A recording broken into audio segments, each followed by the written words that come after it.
Welcome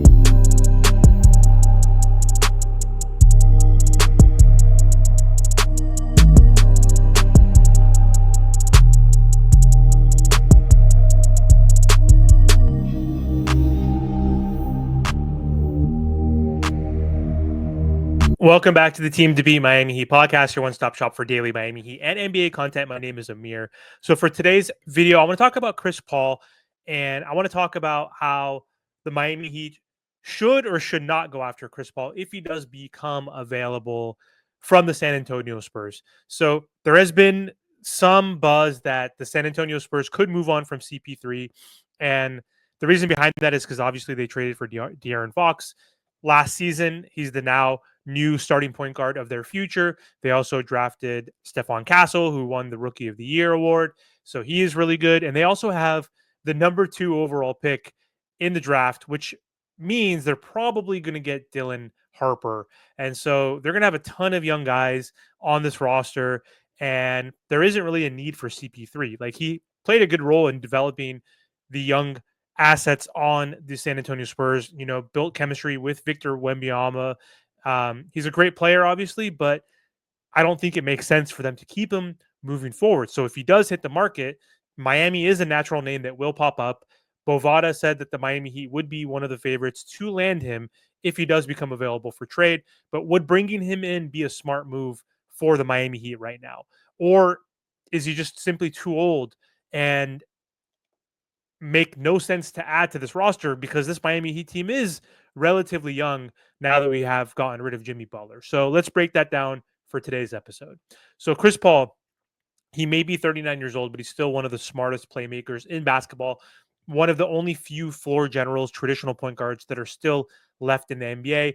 But he's not the same player who once dropped 20 points and 10 assists every single night. But if you watched him in a Spurs uniform, you saw a guy that still can dictate pace, set up his teammates, and provide value every possession as a floor general. So imagine him now coming in off the bench and running pick and rolls with Bam Adebayo, or with the Miami Heat's going to be second year player, Kel'el Ware. I think that's going to help improve chemistry, upgrade their ability to have a person who can throw up a lob. Not many players throw many good lobs in the NBA, like Chris Paul, like a Trae Young. There are certain guys who can activate and help players like Bam and Kel'el get more baskets at the rim and in the dunker spot.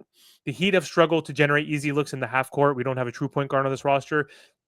Drew Smith, tore his Achilles last season, but he's not a true floor general playmaker. Neither is DeJounte, or not DeJounte.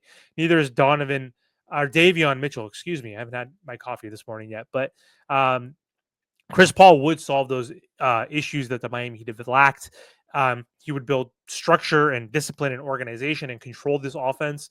And the only issue, though, is with Chris Paul, he would have to come off the bench, meaning you would be paying Davion to be your starting point guard. And if we have Davion Mitchell as our starting point guard, that is not going to be good for this Miami Heat team. He's a great player. He's a dog. He's a beast. I love Davion, but he is someone that is suited to run our second unit, not our starting unit.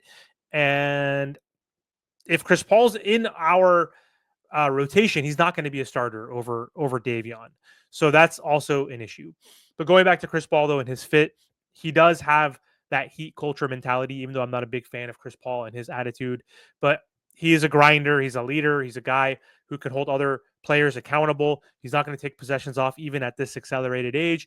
And I think Erik Spoelstra would respect him and love his toughness and his basketball IQ. Let's also say, though, that if the Miami Heat can somehow land another star, I think adding CP3 would make a ton of sense then. If you're just adding him and other rotational pieces, like role players onto this roster, I don't think it's enough. But let's say we somehow land Kevin Durant, which could be a long shot, sure, but we've been tied to Kevin Durant. He's mentioned Miami as a destination he would want to play for. But adding him into our starting lineup and then having Chris Paul come off the bench and then having units where you do have Chris Paul, Tyler Herro, Bam Adebayo, Kel'el Ware, and Kevin Durant, like that could be huge. CP3 doesn't need to dominate the ball anymore. He's going to set up his other teammates. Tyler can have the ball in his hands. Kevin Durant could have his ball in his hands. He would create so many open looks which he could still do for Durant and for Bam and for Tyler Herro. So I think if we can add another star, then that would be huge. And especially if he comes on a minimum or low cost deal, then that's low risk with high reward potential. But again, I still don't think we should add Chris Paul first because of his age. He's going to turn 40 years old during next year during the season. And this team just got rid of an older point guard, Kyle Lowry. So adding another aging point guard who doesn't always stay healthy and was productive, but not productive enough, I don't think makes sense. I'd rather develop Davion or Drew Smith even as well and give him an opportunity because those are guys who are two-way players. Chris Paul is not going to be a two-way player. Chris Paul also again has availability issues. He hasn't played 70 games in a season since 2016, and that would be 10 years by next season. So every postseason, there is a question mark about whether his body can hold up. And for a team like the Miami Heat, who have dealt with injuries in the past, I don't think it makes sense pairing him up with Tyler Herro or whoever else that's going to be coming off our bench. So again, roster construction. Let's say the Heat do add Chris Paul, then they have another ball dominant guard who needs shooters and athletes around him. And if we don't have that coming off the bench, so again, you would have to thrust him into your starting lineup, which again, I don't think is good enough, or I don't want a 40-year-old starter next to Tyler Herro. Like that's not good enough. I'd rather just have Tyler Herro play that de facto role if necessary. So again, you'd be sacrificing some youth, long-term development for short-term gain. So is it worth it? If you're not a championship team, no, I don't think so. I think signing Chris Paul only makes sense if we somehow get a Kevin Durant or a Giannis or whoever. It can be through trade, and I don't think it's possible to get those types of players. So I don't think it makes sense adding a CP3 to the roster. Let me know what you guys think. Do you guys think CP3 could play a good role on this Miami Heat team? Drop your thoughts in the comment section, and also don't forget to subscribe to the channel.